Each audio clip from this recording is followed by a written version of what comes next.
जय श्री राम भक्तों स्वागत है आपका हमारा चैनल देववाणी में।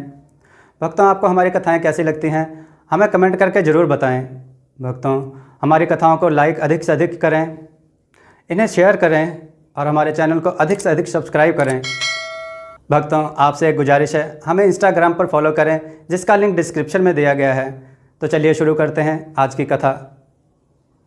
जय श्री राम भक्तों, सुबह हमने जो वीडियो में आपसे सवाल पूछा था कि शकुनी किस देश का राजा था, वह गांधार देश का राजा था जो आजकल अफगानिस्तान में है। चलिए भक्तों, कथा प्रारंभ करते हैं। आज की कथा है हठी सेठ और एक साधु। सुंदर नगर में एक सेठ रहते थे, उनमें हर गुण थे, नहीं था तो बस खुद को संयत में रख पाने का गुण। जरा सी बात पर वे बिगड़ जाते, आसपास तक के लोग उनसे परेशान थे, खुद उनके घर वाले तक उनसे परेशान होकर बोलना छोड़ देते थे। किंतु यह सब कब तक चलता, वे पुनः उनसे बोलने लगते। इस प्रकार काफी समय बीत गया, लेकिन सेठ की आदत नहीं बदली, उनके स्वभाव में तनिक भी फर्क नहीं आया। अतः एक दिन उनके घर वाले एक साधु के पास गए और अपनी समस्या बताकर बोले, महाराज, हम उनसे अत्यधिक परेशान हो गए हैं, कृपया कोई उपाय बताएं। तब साधु ने कुछ सोचकर कहा, सेठ जी को मेरे पास भेज देना। ठीक है महाराज, कहकर सेठ जी के घर वाले घर वापस लौट गए।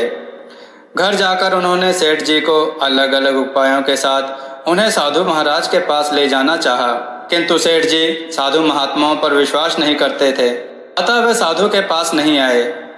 तब एक दिन साधु महाराज स्वयं ही उनके घर पर पहुंच गए। वे अपने साथ एक गिलास में कोई द्रव्य लेकर आए थे। साधु को देखकर सेठ जी की त्योरियां चढ़ गईं, परंतु घर वालों के कारण वे चुप रहे। साधु महाराज सेठ से बोले, सेठ जी, मैं हिमालय पर्वत से आपके लिए एक पदार्थ लाया हूँ, जरा पीकर देखिए। यह एक बहुत ही चमत्कारी और दिव्य पदार्थ है, जिसके पीने से आपका शरीर किसी भी प्रकार के रोगों से कभी ग्रस्त नहीं होगा। पहले तो सेठ जी ने आनाकानी की, परंतु फिर घर वालों के आग्रह पर मान गए। उन्होंने द्रव्य का गिलास लेकर मुंह से लगाया और उसमें मौजूद द्रव्य को जीभ से चाटा। ऐसा करते ही उन्होंने सड़ा सा मुंह बनाकर गिलास होंठों से दूर कर लिया और साधु से बोले, यह तो अत्यधिक कड़वा है, क्या है ये? अरे, आपकी जबान जानती है कि कड़वा क्या होता है। साधु महाराज ने कहा, यह तो हर कोई जानता है। कहते समय सेठ ने रहस्यमय दृष्टि से साधु की ओर देखा। नहीं, ऐसा नहीं है। अगर हर कोई जानता होता तो इस कड़वे पदार्थ से कहीं अधिक कड़वे शब्द अपने मुंह से नहीं निकालता। सेठ जी वह एक पल को रुके, फिर बोले, सेठ जी, याद रखिए, जो आदमी कटु वचन बोलता है वह दूसरों को दुख पहुंचाने से पहले अपनी जबान को गंदा करता है। सेठ समझ गए थे कि साधु ने जो कुछ कहा है उन्हें लक्षित करके कहा है। वह फौरन साधु के पैरों में गिर पड़े, बोले, साधु महाराज, आपने मेरी आंखें खोल दी, अब मैं आगे से कभी कटु वचनों का प्रयोग नहीं करूंगा। सेठ के मुंह से ऐसे वाक्य सुनकर उनके घर वाले प्रसन्नता से भर उठे।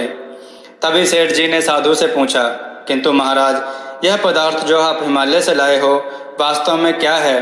साधु मुस्कुराकर बोले, नीम के पत्तों का अर्क। क्या? सेठ जी के मुंह से निकला और फिर वे धीरे से मुस्कुरा दिए। भक्तों, इस कहानी से हमें शिक्षा मिलती है कि कड़वा वचन बोलने से बढ़कर इस संसार में और कड़वा कुछ नहीं। किसी द्रव्य के कड़वे होने से जीव का स्वाद कुछ ही देर के लिए कड़वा होता है, परंतु कड़वे वचन से तो मन और आत्मा को चोट लगती है। भक्तों, आपको यह कथा कैसी लगी हमें कमेंट में जरूर बताएं। अपने विचार और सुझाव कमेंट में जरूर दें। हमारी कथाओं को शेयर करें, हमारे चैनल को सब्सक्राइब करना ना भूलें। जय श्री राम भक्तों।